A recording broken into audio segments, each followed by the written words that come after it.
Hi guys, today we're going to take a look at Candia chocolate mines. This is the Nibblemore cave for a level 250 plus monk. So the results you can expect are somewhere around 3.2, 3.4 kk raw per hour. However, since recording this, we've had a mini nerf for about 2-3%. So I'm just going to quote 3.2 kk raw per hour with around 600k profit per hour. So the level 250 plus is only because I recommend having a stronger energy weapon, which at 250 you unlock is the Moon Spade. At 270 you get the Lion Claws. So that's really nice to hunt here. However, if you're very desperate, you can actually come here earlier. I think level 200 with the Drachiku is probably viable and fine. It wasn't very difficult for me here at 250. However, obviously the results at that point will be a little bit worse than this. And also here in the bottom right, if you're interested, we have a little analyzer from when I was doing one of my no supplies challenges. This is on a level 400 plus with like best in slots, soul mass, etc. So obviously not possible for a level 250 plus. But if you were wondering, this is what it kind of looks like on a higher level. You can do maybe like 1 kk per hour, 1.1 kk profit with about 3.7 kk raw per hour. Overall tier rating, I would give this spot at level 250 as A minus. I think it's a pretty nice little spot. Not the best, but it's okay. Always free, basically, which is nice compared to something like Were Lions, which are always taken. This is very easily available. Difficulty, I give it about 5 out of 10. It's really not too bad. Although, if you were to get boxed by 8 of these, you probably do die. So, do pay attention to that.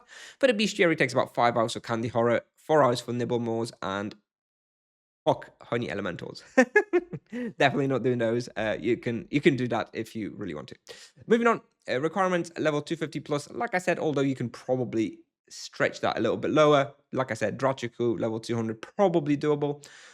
Or you will need Feyre's quest, the Threatened Dreams quest, almost all the way to the end. You just need Candia access, which is quite a long access. Ultimately, probably end about an hour or so.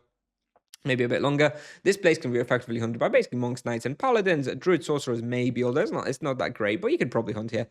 Geo's full team hunts now. I recommend all standard imbuements. No protection imbue really necessary. You do get 26% earth damage here and 20% death. So you can imbue against it if you want, but I don't really think it's necessary. And the recommended weapon type, definitely energy. They are weak to energy.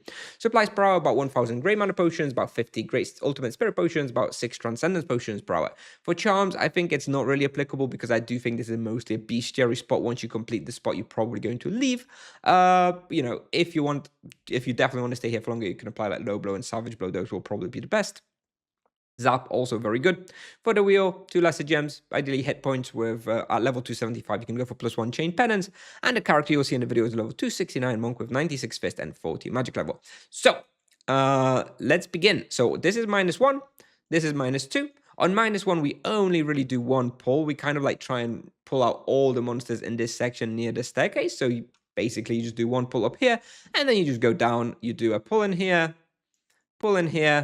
you kind of maybe kill off a few monsters here, kill off a few monsters here, kill off a couple monsters here, then you do a fairly big pull in here, then you go up here, kill off a few here, go up here, kill off whatever's left here, and then go back up to -1, do the pull here, and restart. That's how I hunt here. Seems to work pretty well. Respawn seems to keep up all the way up to like 3.7 raw per hour, so yeah, it scales fairly well. Pretty damn good profit for this level range. Definitely reasonable experience, always free, at least on my server. I think it's not the most popular spot in the game, so yeah, kind of good. So yeah, thanks for watching. I'll play the video now. If you have any questions, let me know, and I'll see you in the next one. Bye bye.